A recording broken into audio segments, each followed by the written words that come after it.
हर हर महादेव दोस्तों।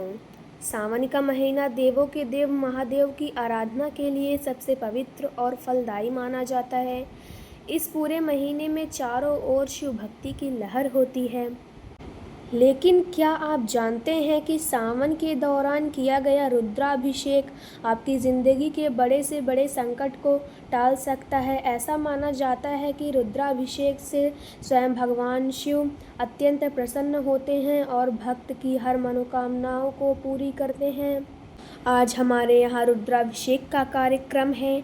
आप ऐसे ही रुद्राभिषेक का कार्यक्रम का मज़ा लेते रहिए, भगवान के दर्शन करते रहिए।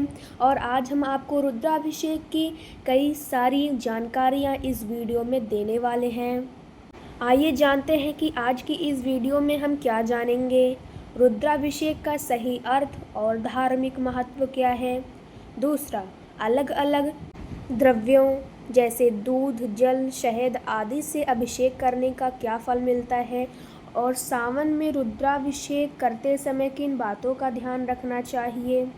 अगर आप भी इस सावन शिव कृपा पाना चाहते हैं तो इस वीडियो को अंत तक ज़रूर देखें। सबसे पहले समझते हैं कि रुद्राभिषेक का अर्थ क्या है।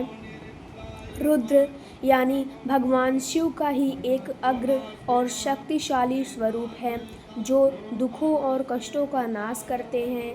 और अभिषेक का अर्थ है स्नान कराया जाना यानी जल द्रव्य चढ़ाना, यानी रुद्र रूपी शिव का मंत्रों के उच्चारण के साथ अभिषेक करना ही रुद्राभिषेक कहलाता है। शास्त्रों के अनुसार सावन के महीने में ही समुद्र मंथन हुआ था। जब मंथन से निकला विष पूरे ब्रह्मांड को जलाने लगा, तब भगवान शिव ने संसार की रक्षा के लिए उस विष को अपने कंठ में धारण कर लिया था। विष के तीव्र प्रभाव से महादेव का शरीर तपने लगा था। तब सभी देवी देवताओं ने उन पर शीतल जल और दूध अर्पित करके उनके शरीर की तपन को शांत किया था। तभी से सावन में जल और विभिन्न सामग्रियों से रुद्राभिषेक करने की परंपरा चली आ रही है।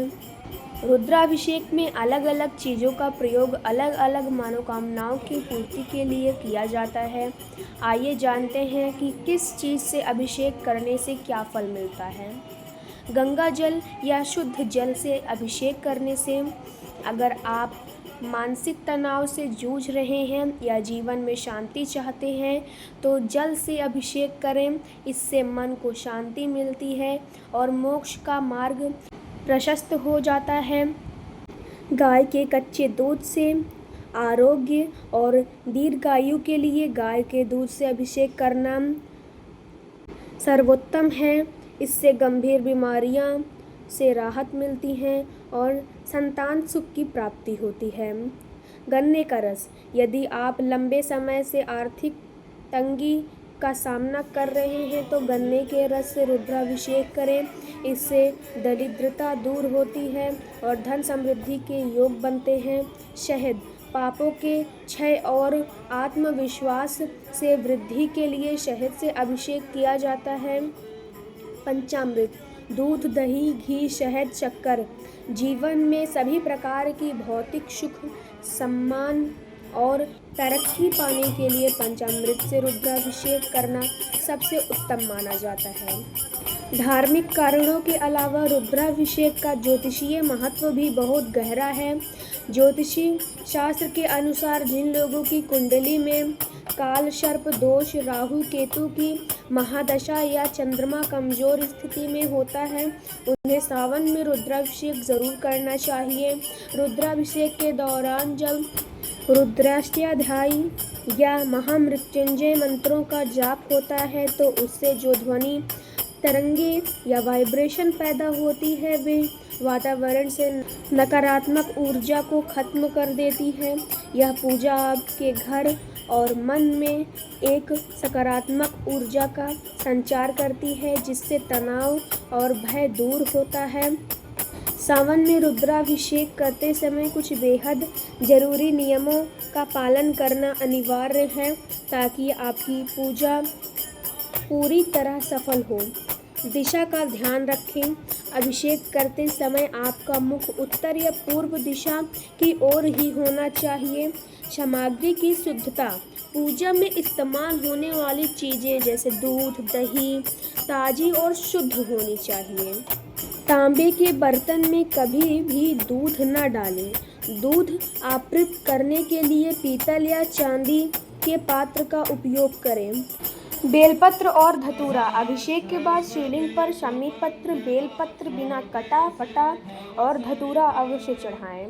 पूर्ण परिक्रमा ना करें। ध्यान रखें कि शिवलिंग की परिक्रमा कभी भी पूरी 360 डिग्री नहीं की जाती। जहाँ से जल प्रवाहित होता है सोम सूत्र, उसे लांघा नहीं जाता है। सावन का यह पावन महीना महादेव की भक्ति में लीन होने का सबसे सुंदर अवसर है। अगर आप मंदिर नहीं जा सकते तो घर पर ही एक छोटे पवित्र मिट्टी के शिवलिंग का निर्माण करें और साधारण जल से ही अभिषेक कर सकते हैं। महादेव तो बस भाव के भूखे हैं। अगर यह जानकारी आपके काम आएगी, अगर आपको यह वीडियो पसंद आया हो तो इसे लाइक करें, अपने परिवार और दोस्तों के साथ शेयर करें और चैनल को सब्सक्राइब करें। कमेंट बॉक्स में हर हर महादेव ज़रूर लिखें। आप सभी का बहुत बहुत धन्यवाद।